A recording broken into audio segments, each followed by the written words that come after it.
હવે 16મા શ્લોકની અંદર ફરીથી ભગવાન શ્રી હરિ હિંસા ન કરવી એવો એક આદેશ કરે છે. સાંભળશું ભગવાન શ્રી હરિની કલમે લખાયેલો 16મા નંબરનો શ્લોક. અકાર્યાચરણે ક્વાપી જાતે સ્વસ્ય પરસવા. અકાર્યાચરણે ક્વાપી જાતે સ્વસ્ય પરસવા. અંગછેદો ન કર્તવ્ય, અંગછેદો ન કર્તવ્ય. સચ્છાત્ર સકૃધાપિવા, સચ્છાસ્ત્ર દ્યસ્યતાપિવા. અકાર્યાચરણે ક્વાપી જાતે સ્વસ્ય પરસવા. અકાર્યાચરણે ક્વાપી જાતે સ્વસ્ય પરસવા. ભગવાન શ્રી હરિ કહે છે, અકાર્યાચરણે ક્વાપી જાતે સ્વસ્ય પરસ્ય વા. અંગ છેદો ન કર્તવ્ય શસ્ત્રાદેશ્ચ ક્રુધાપીવા. અને ક્યારેક પોતા વતે કંઈક અયોગ્ય આચરણ થઈ ગયું હોય અથવા કોઈ બીજા વતે અયોગ્ય આચરણ થઈ ગયું હોય તો શસ્ત્રાદિકે કરીને પોતાના અંગનું તથા બીજાના અંગનું છેદન ન કરવું, અથવા ક્રોધે કરીને પણ પોતાના અંગનું તથા બીજાના અંગનું છેદન ન કરવું. અત્ર ચત્વારી નિષેધ વાક્યની આ શ્લોકની અંદર 4 નિષેધ વાક્ય છે. 1. અયોગ્ય આચરણ થઈ જવાથી પોતાના અંગનું છેદન ન કરવું. 2. અયોગ્ય આચરણ થઈ જાય તોય બીજાના અંગનું છેદન ન કરવું. 3. ક્રોધે કરીને પણ પોતાના અંગનું છેદન ન કરવું. 4. ક્રોધે કરીને પણ બીજાના અંગનું છેદન ન કરવું. આ 4 નિષેધ વાક્યો આ શ્લોકની અંદર છે. સતાનંદ સ્વામી આ શ્લોકની વ્યાખ્યા કરતા આપણને સમજાવે છે કે કોઈ પણ પ્રાણી માત્રની ક્યારેય હિંસા ન કરવી જોઈએ. એમ જે ભગવાન શ્રી હરિએ આદેશ કર્યો છે એવી જ રીતે કોઈ પણ પ્રાણીના અંગનું છેદન પણ ન કરવું જોઈએ. હું એકને હિંસામાં એવો ભાવ હતો કે એને આપણે મારી નાખવાના છે, એને મારી નાખવા રૂપ હિંસા બતાવી હતી. હવે અહીંયા કને મારી નથી નાખતા પણ અંગભંગ કરે છે, અંગનું છેદન રૂપ હિંસા, તો એની પણ ભગવાન શ્રી હરિ ના પાડે છે. હવે કયા પ્રસંગોમાં આવી રીતે થતું હોય છે તો એના 2-3 એકને કારણ બતાવ્યા.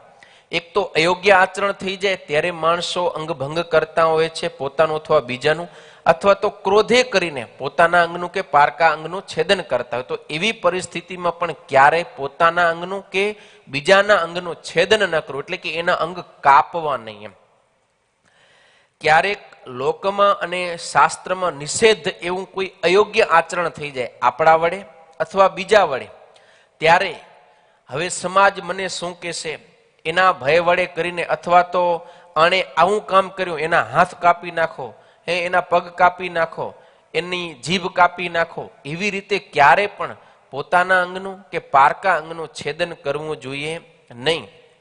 ના પાડે છે.